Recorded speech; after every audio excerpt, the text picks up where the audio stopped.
आपने अभी कहा कि हम लोगों के बीच में ईगो क्लैशेस हो सकते हैं, पर्सनालिटी के क्लैशेस हो सकते हैं, तो इस बात की क्या गारंटी है कि आगे भी चल के, क्योंकि आइडियोलॉजी का उस समय क्षीण हो जाती है जब ईगोज एक दूसरे के सामने आ जाते हैं। इस बार जो पुरानी गलती थी, उस गलती को हम सब लोगों ने महसूस किया। आज बिहार में जो एनडीए की सरकार है, नीतीश कुमार की सरकार है, यदि रामविलास पासवान, लालू यादव एक साथ रहते तो ये सरकार 7 जन्म में नहीं बनती। तो एक जो हमारा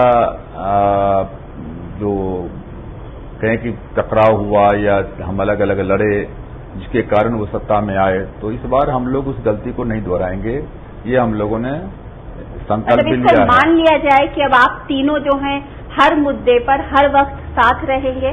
करीब करीब। अभी भी आप यूपीए के मंत्री हैं और यूपीए का सबसे बड़ा घटक दल कांग्रेस है। आपके बीच में और कांग्रेस के बीच में ऐसा क्या हो गया कि आज आप बिल्कुल अलग हो गए? और आज की डेट में अगर कांग्रेस को एनडीए की चिंता है तो उससे शायद ज्यादा आप लोगों की चौथे मोर्चे की चिंता। नहीं, हम लोग अलग नहीं हुए। हम तो कभी अलग नहीं मान रहे कि हम कांग्रेस से अलग हुए हैं या कांग्रेस हमसे अलग हुई है। अभी भी हम यूपीए में हैं। सोनिया गांधी यूपीए के चेयरपर्सन हैं, मनमोहन सिंह देश के प्रधानमंत्री हैं। हमने ये भी कहा है कि अगली सरकार यूपीए की ही सरकार बनेगी, मनमोहन सिंह देश के प्रधानमंत्री बनेंगे। लेकिन जहां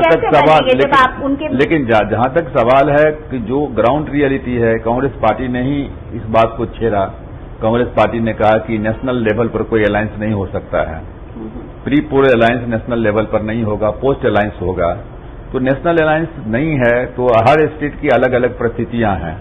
अब उसमें कांग्रेस भी अपनी ताकत को बढ़ाना चाहती है, हम भी अपनी ताकत को बढ़ाना चाहते हैं। तो उसके कारण से हम तो उस समय भी चाहते थे कि कांग्रेस पार्टी उत्तर प्रदेश में मुलायम सिंह यादव के साथ में मिलकर चुनाव लड़े, बिहार में क्या कहते हैं कि या राजद और लोजपा के साथ में मिलकर के चुनाव लड़े, लेकिन किसी कारण से वो नहीं हो पाया। अलग अलग चुनाव लड़ रहे हैं, लेकिन उसमें कोई खटास नहीं है, अलग अलग चुनाव लड़े। कांग्रेस से क्या हो गया आपको? कहते हैं जिस समय आप प्रेस कॉन्फ्रेंस के लिए जा रहे थे उस वक्त राहुल गांधी जी का फोन भी आपके पास आया था कि अभी भी मिल बैठ के बात हो सकती है। नहीं, क्या हुआ? नहीं, राहुल जी का टेलीफोन नहीं आया था, गलत बात है। राहुल जी का नहीं आया था।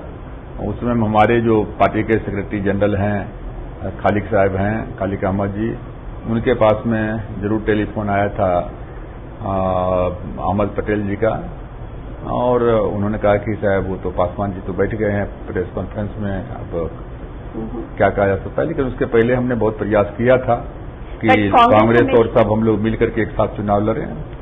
पर कांग्रेस हमेशा ये कह रही है कि आप लोगों ने बात ही नहीं की उनसे, आप लोगों ने सीधे जाके अनाउंस कर दिया। नहीं, हमारी बातचीत तो हो भी नहीं रही थी ना। हमारी बातचीत तो लालू जी से हो रही थी, लालू जी से उनकी बातचीत हो रही थी, है ना। तो इसलिए कभी तीनों पार्टी मिलकर के, कांग्रेस पिछली बार जिस तरह जो है कांग्रेस ने पहल किया था और सब पार्टी को बैठा करके बातचीत की थी, इस बार कांग्रेस ने वो पहल ही नहीं किया।